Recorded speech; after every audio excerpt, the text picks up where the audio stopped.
petu nedjelju posta, kada se već polako približavamo od najveće pravde, prije sve onih događaja koji ćemo prethoditi, a o tome i govori današnje evanđelje u početku kada Hristos svoje učenike podsjeća na to, odnosno govori, nagovještaje šta će se upravo desiti, da će doći u Jerusalim, da će ga uhvatiti strani i da će vaskrsti.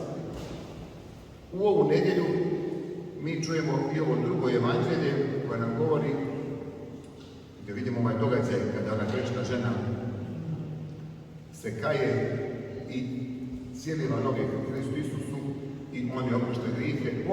Ponovo se sjećamo teme pokajanja i važnosti iskrenog i silnog pokajanja, odnosno vjere i povjerenja u Boga i ljubavi naše prema Bogu. Dakle, vidimo da je Hristos sjeo kod nekog čovjeka za trpezu i da je ta grešnica žena, poznata je bila po tome što je bila grešna, ona je došla, saznala je Hristos, došla kod njegovih nogu, suzama prava noge i svojom kosom otirala i kajala se silno i Bog joj je oprostio grijehe.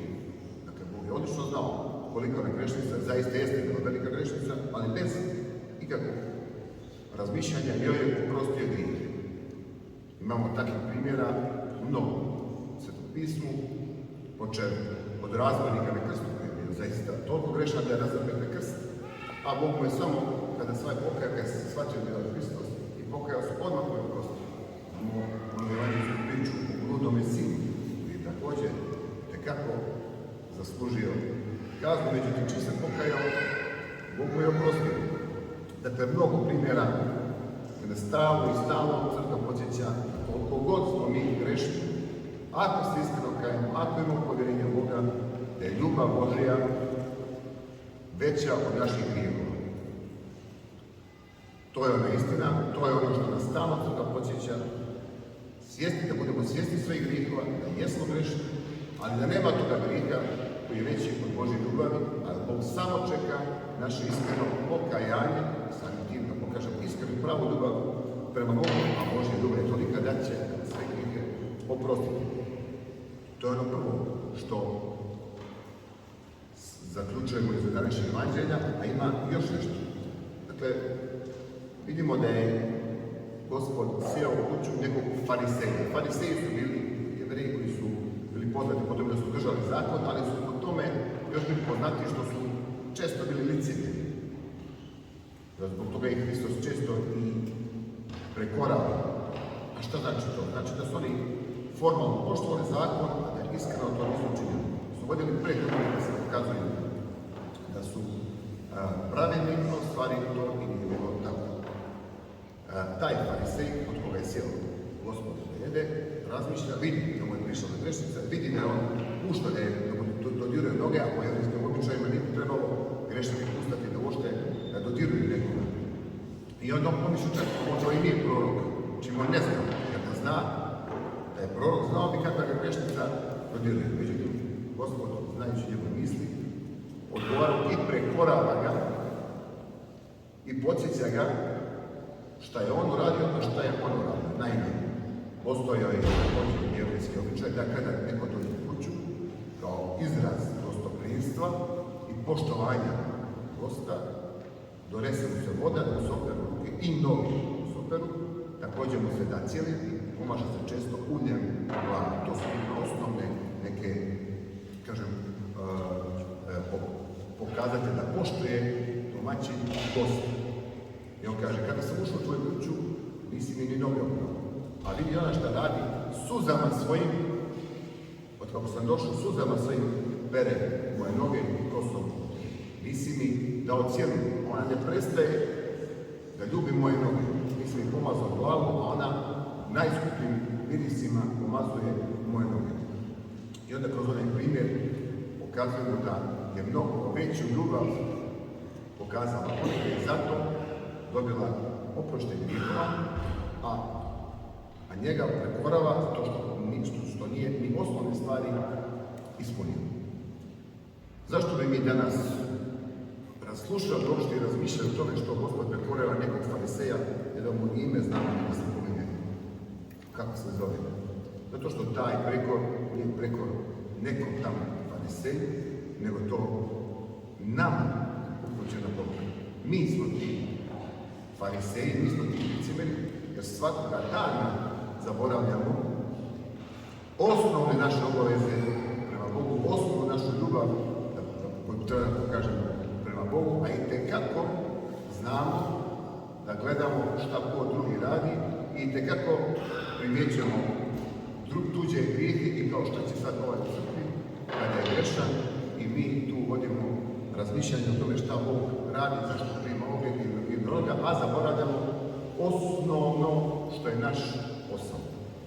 Prvo, kao što je taj farisej nije mogo da zna da se ona grešnica iskreno pokajala, nije morao da zna, tako ni mi ne znamo ko od onih koji mi mislimo da su grešni, da smo da pokajali nije. A i da nije, da nije to naš posao. Naš je da brinemo o našem spasenju.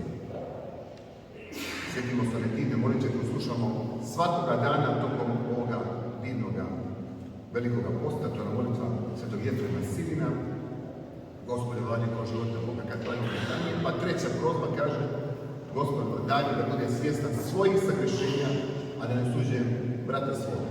Pa se sjetimo evanđelskih riječi koje kažu zašto vidiš trunu u oku brata svoga, a da ne vidiš brvnu u svome.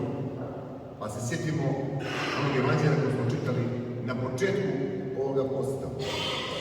Kada nas uči Gospod kako da postupamo, a ti kad postiš namaži glavu svoju i omij lice svoje, što kaže, brini svoje brine. I tekako tu imamo šta da radimo, ako brinemo ono šta smo mi, šta mi treba da radimo. Dakle, to su dvije važne stvari koje treba da razmišljamo, slušajući ovo evanđelje, ali cijelo evanđelje stvari, a ne samo ovo evanđelje, nego i cijela ova sedmica, jeste stvari tema je pokajanje. Zašto cijela sedmica? To što smo tokom moje sedmice imali takav služenja, pa i one divne akatiste prvog i drugog denije i presvete Bogorodici, ali i one prije Svetom Andreju Kritskom, gdje Sveti Andrej kroz one divne stihove, 250 stihova nas podsjeća na primjere kroz cijelo Sveto pismo, Stari Zavjet, kroz Novi Zavjet, nas podsjeća na primjere onih ljudi koji su se kajali i Bog im je prostio. Također nam daje neke primjere, neki koji se nisu kajali i onda pravimo poređenje kako su prošli, koji su se kajali, kako oni nisu. I kroz to razmišljanje da mi brinemo o svom spasenju. Kaže, to je tamo onome Sinak Stavu, kaže, toliko lijep i dobro napisan akatizam i najtvrđu dušu, samo ako se spaža čita, će da omekša i da ostakne na pokajanje. Također tema današnje nedjelje jeste, koja je posvećena Mariji Egipćanki, što je Svete Mariji Egipćanki, jeste upravo pokajanje koje je pokazala ova svetiteljka njenim životom. Cijela nedjelja je posvećena ovoj svetiteljki, jer upravo taj njen život, žiti njeno, ono što se njoj desilo, jeste uzor svima nama i podsticaj svima nama da se iskreno kajemo. Znamo svi život Svete Marije Egipćanke koja je bila velika grešnica, izuzetno velika grešnica, ne samo da bi bila čestita, nego je zaista velika grešnica, bludnica je bila. Kao takva doživjela je preobražaj, otišla u pustinu, cijeli svoj život posvetila je molitvi i pokajanju i dostigla takav stepen svetosti, da što svjedoči starac Zosima koji je došao do pričesti, je vidio kada se mogla da je lebdjela iznad zemlje što je protišlo prkosi zakonima prirode. Toliko je stekla čistotu i prevazišla zemaljske na samo grijehe i pušte zakone.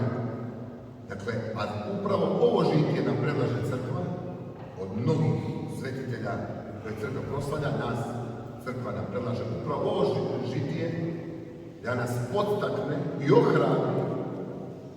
Jer kada se takav grešnik može pokajati, ne samo da se spase, da dostigne svetost, onda može i svako od nas postiče nas ovim žitijem koji čitamo na to da zaista je mnogo važno pokajanje, to stvari koje izlaze iz velike ljubavi našega Boga i našega povjerenja prema Bogu.